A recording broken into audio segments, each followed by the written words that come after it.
തമിഴ്നാട് രാമേശ്വരം ദ്വീപിനെ ഇന്ത്യയുടെ പ്രധാന ഭൂപ്രദേശമായ മണ്ഡപവുമായി ബന്ധിപ്പിക്കുന്ന കടൽ പാലമാണ് പാമ്പൻ പാലം.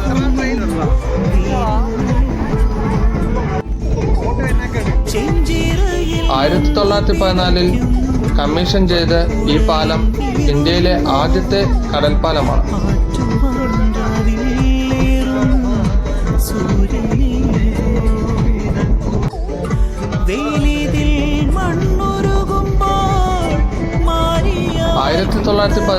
ഫെബ്രുവരി 24 പഴയ റെയിൽവേ പാലം തുറന്നു. കപ്പലുകൾക്ക് കടന്നുപോകുവാനായി മധ്യഭാഗം ഇരുവശങ്ങളിലേക്കും 90 ഡിഗ്രി കോണിൽ ഉയർത്താൻ സാധിക്കുന്ന ഷെർസർ റോളിംഗ് ലിഫ്റ്റ് സാങ്കേതികവിദ്യയാണ് ഇതിൽ ഉപയോഗിച്ചിരിക്കുന്നത്.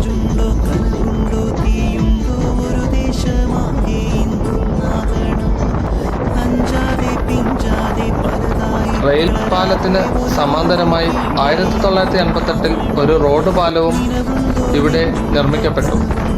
ഇത് ഇന്ദിരാഗാന്ധി ബ്രിഡ്ജ് എന്ന പേരിലും അറിയപ്പെടുന്നു.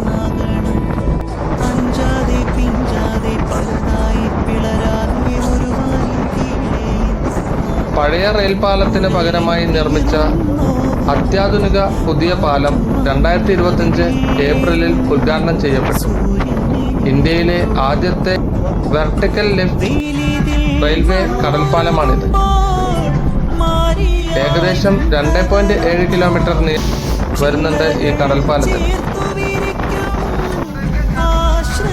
കപ്പലുകൾ വരുമ്പോൾ പാലത്തിന്റെ മധ്യഭാഗം പൂർണ്ണമായും വെർട്ടിക്കലായി മുകളിലേക്ക് ഉയരും.